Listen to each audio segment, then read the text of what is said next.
Kuruva Kanampuzha zone residence അസോസിയേഷന്റെ ആഭിമുഖ്യത്തിൽ ഈ വർഷത്തെ ഓണാഘോഷം വിവിധ പരിപാടികളോടെ നടന്നു.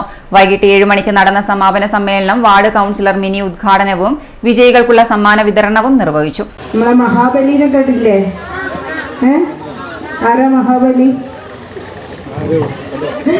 അറിയില്ലല്ലേ?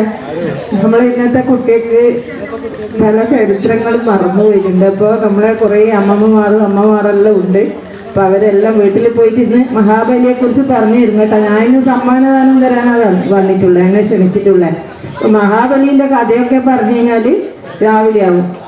എന്തായാലും നമ്മൾ മഹാബലിയൊക്കെ ഉദ്ദേശിക്കുന്നത് ഏത് ജാതി മതത്തിൽപ്പെട്ട ആരും ആയാലും ഉദ്ദേശിക്കുന്നത് നമ്മൾ എല്ലാവരും ഒന്നാണ് എന്നുള്ളത് തന്നെയാണ്.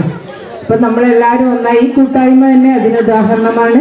നമ്മളെ ഈ റെസിഡൻസ് അസോസിയേഷൻ്റെ നേതൃത്വത്തിൽ നടന്ന ഈ പരിപാടി നല്ല വിജയപ്രദമാണ് എന്ന് ഇവിടെ കാണുന്ന ആൾക്കൂട്ടത്തിൽ തന്നെ കണ്ടാൽ മനസ്സിലാവും. എല്ലാവരും നല്ല ആവേശത്തിലാണ്. തിരുവോണനാളിൽ പൂക്കള മത്സരവും 28-ന് കുട്ടികൾക്കായി ചിത്രരചന മത്സരവും 29-ന് LKG മുതൽ സീനിയർ സിറ്റിസൺ വരെ ഉള്ളവർക്കായി കായിക മത്സരങ്ങളും നടന്നു. യോഗത്തിൽ KK രാജീവ് അധ്യക്ഷത വഹിച്ചു. MK രതീശൻ, ഹരിദാസൻ, ബോബി എന്നിവർ സംസാരിച്ചു. തുടർന്ന് നടന്ന കമ്പവലി മത്സരം കാണികൾ ആവേശത്തോടെയാണ് സ്വീകരിച്ചത്. സ്ത്രീകളും പുരുഷന്മാരും പ്രത്യേക ടീമുകളായിട്ടായിരുന്നു മത്സരം. കുട്ടികൾ ഉത്സാഹത്തോടെ ബലൂൺ പൊട്ടിക്കാൻ ഇറങ്ങിയപ്പോൾ മുതിർന്നവർ ഭാരപരിശോധനയ്ക്കായി ഇഷ്ടിക ഹോൾഡിങ്ങിൽ ഇറങ്ങി. കാണികളെല്ലാവരും നിറഞ്ഞ കയ്യടികളോടെയായിരുന്നു ഓരോ പരിപാടിയും ഏറ്റെടുത്തത്. Kuruva Kanampuzha zone residence association എല്ലാ വർഷവും വിപുലമായ രീതിയിൽ തന്നെയാണ് ആഘോഷ പരിപാടികൾ സംഘടിപ്പിച്ചു വരുന്നത്.